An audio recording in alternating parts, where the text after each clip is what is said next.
ईशान की महिमा का कथन। सूत जी बोले, हे मुनियों में उत्तम ब्राह्मणों, एक अन्य ब्रह्मा का कल्प हुआ जो विश्व रूप नाम का था। वह बड़ा भारी विचित्र था। संहार का कार्य समाप्त हो जाने पर तथा पुनः सृष्टि रचना प्रारंभ हो जाने पर ब्रह्मा जी ने पुत्र की कामना से भगवान का ध्यान किया। तब विश्व रूपा सरस्वती जी प्रकट हुई।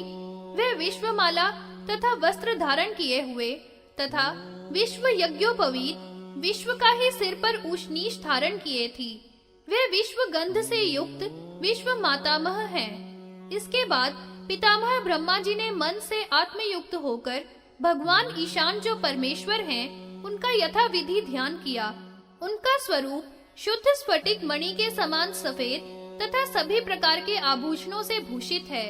उन सर्वेश्वर प्रभु की ब्रह्मा जी ने इस प्रकार वंदना की। हे ईशान महादेव, ओम आपको नमस्कार है। हे सभी विद्याओं के स्वामी, आपको नमस्कार है। हे सभी प्राणियों के ईश्वर वृषवाहन, आपको नमस्कार है।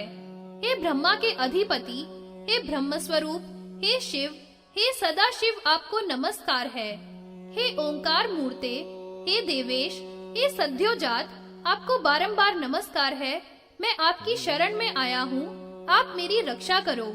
आप होने वाले हैं तथा नहीं होने वाले हैं तथा अधिक होने वाले भी नहीं हैं। हे संसार को उत्पन्न करने वाले, हे भाव, हे ईशान, हे महान शोभा वाले, हे वामदेव, हे ज्येष्ठ, हे वरदान देने वाले, हे रुद्र, हे काल के भी काल, आपको नमस्कार है। हे विक्राण्य, हे काल वर्ण्य, हे बल को मंथन करने वाले, ब्रह्म स्वरूप, सभी भूतों के स्वामी तथा भूतों का दमन करने वाले, हे कामदेव का मंथन करने वाले देव, आपको नमस्कार है। हे सबसे बड़े तथा सब में श्रेष्ठ वर देने वाले रुद्र स्वरूप, काल का नाश करने वाले वामदेव महेश्वर भगवान, आपको बारंबार नमस्कार है। इस प्रकार इस स्तोत्र से जो वृषभ ध्वज भगवान की स्तुति करता है तथा पढ़ता है, वे शीघ्र ही ब्रह्मलोक को प्राप्त करता है। जो श्रद्धा पूर्वक ब्राह्मणों से इसको सुनता है तथा सुनाता है, वह परम गति को प्राप्त करता है। इस प्रकार इस स्तोत्र के द्वारा ध्यान करके ब्रह्मा जी ने वहां भगवान को प्रणाम किया। तब भगवान ईश्वर ने कहा कि हे ब्रह्मा जी, कहिए आप क्या चाहते हैं, मैं आप पर प्रसन्न हूँ। तब भगवान रुद्र को प्रणाम करके ब्रह्मा जी ने कहा, हे भगवान, यह विश्व रूप जो गौ अथवा सरस्वती है, वह कौन है, यह जानने की इच्छा है। यह भगवती 4 पैर वाली, 4 मुख वाली, 4 दांत वाली, 4 स्तन वाली, 4 हाथ वाली, 4 नेत्र वाली यह विश्व रूपा कौन है? यह किस नाम की है तथा किस गोत्र की है? उनके इस वचन को सुनकर देवोत्तम वृषभ ध्वज अपने शरीर से उत्पन्न हुए ब्रह्मा से बोले, हे ब्राह्मण, यह जो कल्प है उसको विश्व रूप कल्प कहते हैं। यह सभी मंत्रों का रहस्य है तथा पुष्टिवर्धक है। यह परम गोपनीय है।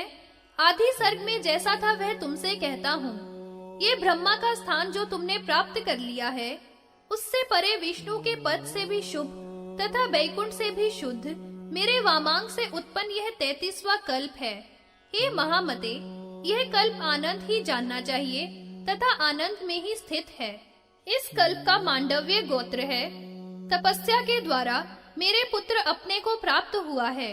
हे ब्रह्मा जी, मेरी कृपा से आप में योग, सांख्य, तप, विद्या, विधि क्रिया, ऋतु, सत्य, दया, ब्रह्म, अहिंसा, सम्मति, क्षमा, ध्यान, ध्येय, दम, शांति, विद्या, मति, घृति, कांति, नीति, पृथा, मेधा, लज्जा, दृष्टि, सरस्वती, तुष्टि, पुष्टि, क्रिया इत्यादि 32 गुण प्रतिष्ठित हैं तथा ये 32 गुण 32 अक्षर की संख्या वाले हैं। यह मेरे द्वारा उत्पन्न भगवती देवी है जो चतुर्मुखी है, जगत की योनि है, प्रकृति है तथा गौर रूप है। वह गौरी माया है, विद्या है, हेमवती है, प्रधान प्रकृति है। तत्व चिंतक लोग ऐसा कहते हैं। वह अजन्मा है, लोहित है, शुक्ल कृष्ण है, विश्व की जननी है। हे ब्रह्मा जी, आज तो मैं ही हूँ और उस विश्व रूपा गायत्री गौ स्वरूपा को विश्व स्वरूप ही जानना चाहिए। इस प्रकार कहकर महादेव जी ने उस देवी के पार्श्व द्वारा सर्वरूप कुमारों को पैदा किया। जटी, मुंडी, शिखंडी तथा अर्धमुंड नाम के कुमार उत्पन्न किए। वे सभी महान तेजस्वी थे तथा वे सभी हजारों दिव्य वर्षों तक महेश्वर की उपासना करके समस्त धर्मों का उपदेश करके योग के पथ में दृढ़ हुए। इसके बाद वे सभी शिष्ट पुरुष अपनी आत्मा को वश में करने वाले कुमार रुद्र भगवान में ही प्रवेश कर गए, अर्थात उन्हीं के स्वरूप में लीन हो गए।